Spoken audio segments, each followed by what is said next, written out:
प्रयास के बाद अब आपको बड़ी खबर बताते हैं जो लखनऊ के अकबरपुर से आ रही है, जहां पर प्रशासन की टीम अवैध निर्माण हटाने गई थी, लेकिन यहां पर लोगों की तरफ से उन पर हमला कर दिया गया, पथराव कर दिया गया। बताया जा रहा है कि कुछ लोग ने अफवाह फैलाकर लोगों को भड़काने की कोशिश की और प्रशासन और पुलिस की टीम पर लोगों ने हमला कर दिया। अतिक्रमण गिराने गई टीम पर हमला हुआ है और ये भी आपको याद दिला दें कि इससे पहले भी इसी इलाके में कई बार कार्रवाई करने की कोशिश हुई है और हर बार इसी तरह का उत्पात मचाया जाता है। तस्वीरें हम आपको दिखा रहे हैं, अवैध अतिक्रमण को गिराने गई टीम पर हमला कर दिया गया। अकबरपुर इलाका है ये लखनऊ का, जहां पर ये कार्रवाई हो रही थी। पुलिस ने भीड़ को तितर बितर किया और मामले को शांत कराया। अफवाह फैलाकर लोगों को उकसाने का आरोप है।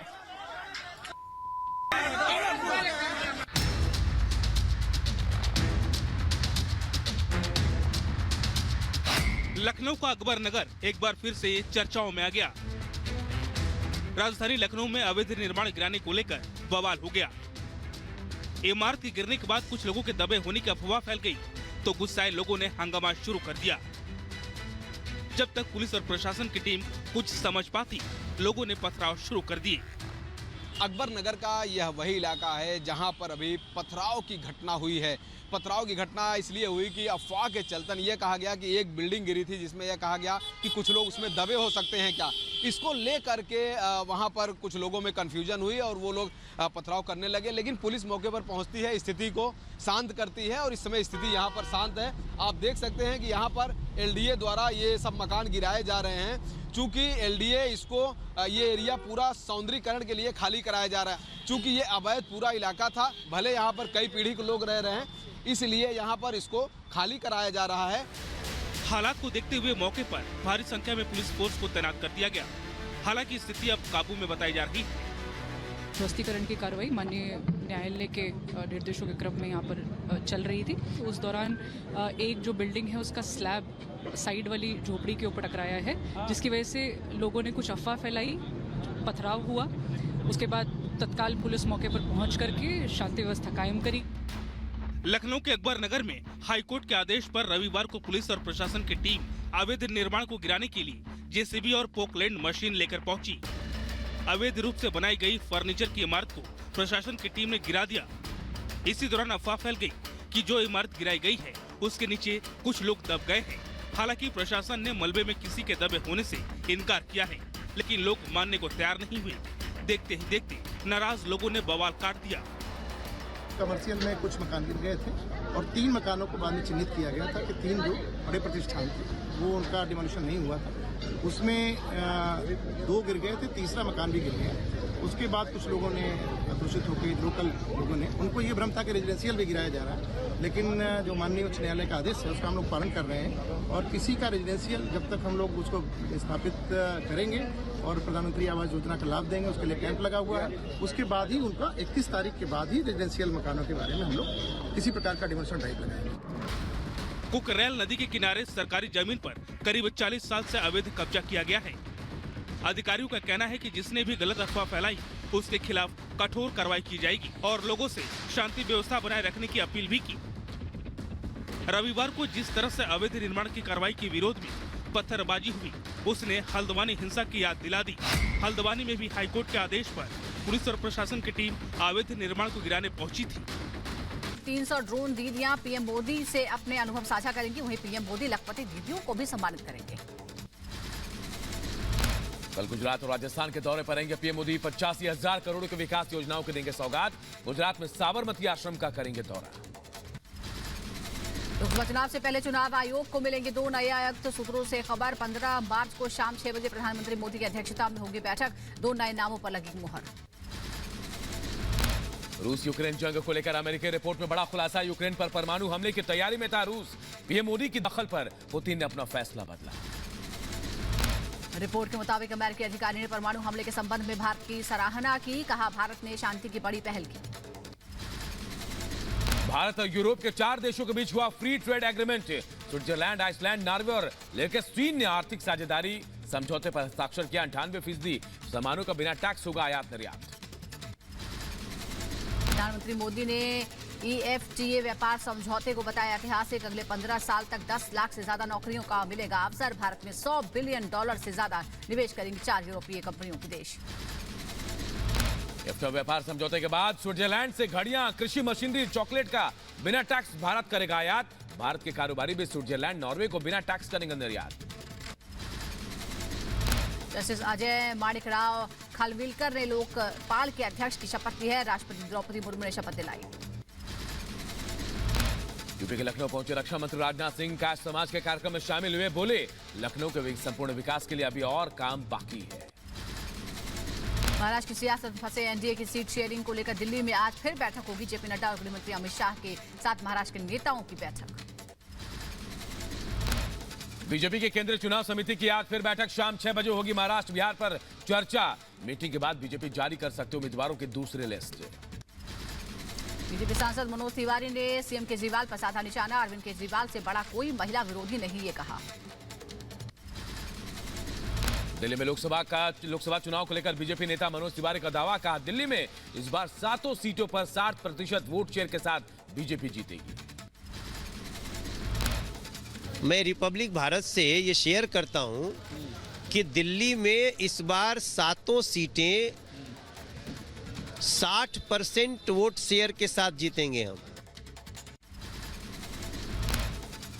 यूपी विधान परिषद के लिए नामांकन की आखिरी तारीख आज है। बीजेपी के साथ सपा के 3, आरएलडी से 1 प्रत्याशी, अपना दल से 1 प्रत्याशी और सुभाषपा से 1 प्रत्याशी नामांकन दाखिल करेंगे।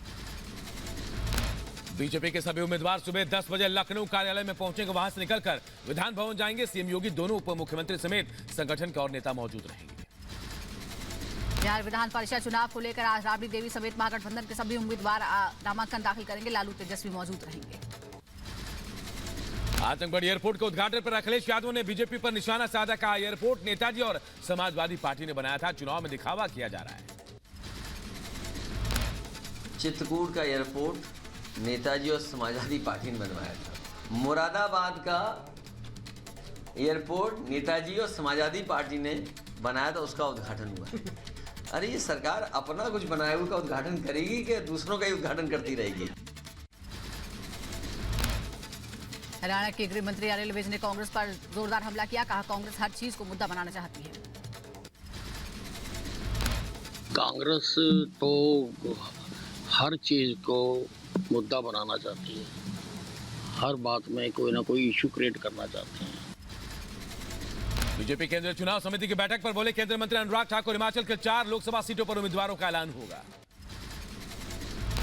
मैतारी बंधन योजना पर सीएम विष्णुदेव साय का बयान। कहा, पीएम के नेतृत्व में योजना की शुरुआत हो गई है।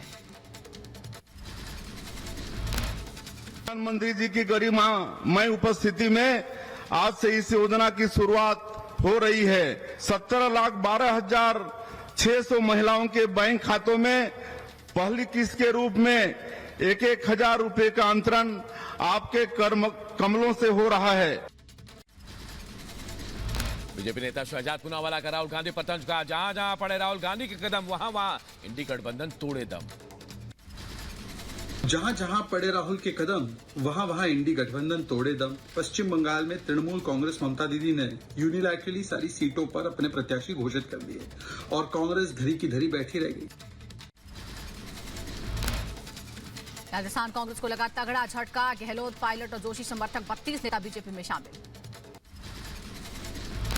संदेश खाली कांड को लेकर बीजेपी नेता मनोज तिवारी ने टीएमसी और कांग्रेस पर साधा निशाना। कहा, संदेश खाली की घटना के बाद पश्चिम बंगाल में टीएमसी भी नहीं है और ना ही कांग्रेस है।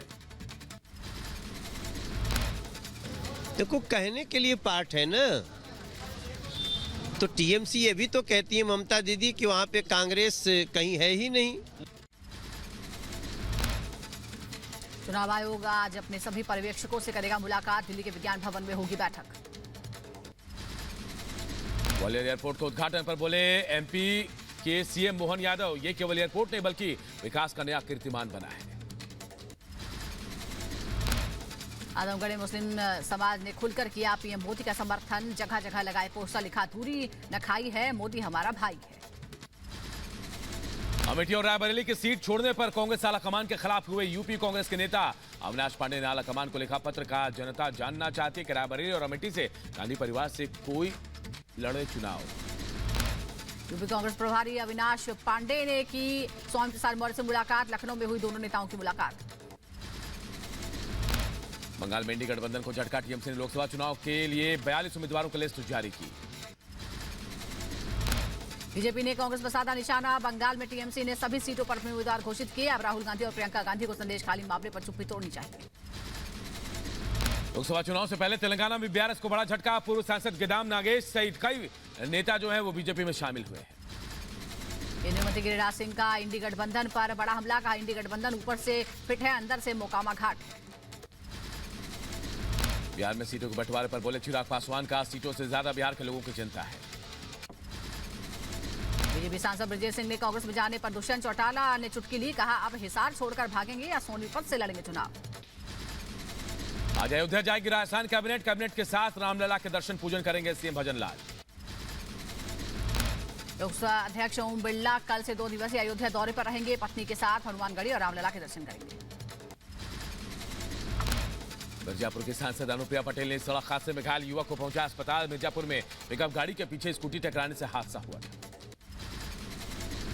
ईडी ने टीएमसी नेता महुआ मोइत्रा को फिर जारी किया समन। फेमा उल्लंघन मामले में आज पूछताछ के लिए बुलाया। 12 मार्च को यूपी के बुलंदशहर आएंगे मुख्यमंत्री योगी आदित्यनाथ। सीएम के दौरे के पहले तमाम अधिकारियों ने जायजा लिया। लखनऊ के अकबर नगर में पुलिस और स्थानीय लोगों के बीच झड़प हुई। उग्र भीड़ ने पुलिस टीम पर पथराव किया।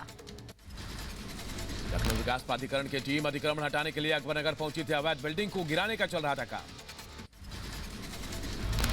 लखीमपुर खीरी में एक अजीबोगरीब मामला सामने आया है। मंदिर के पुजारी ने मन्नत पूरी होने पर जीभ काटकर मंदिर में देवी को चढ़ा दी। सपा से कांग्रेस में गमन में त्रिपाठी का विरोध। पति के परिजनों ने लगाया हत्या का आरोप।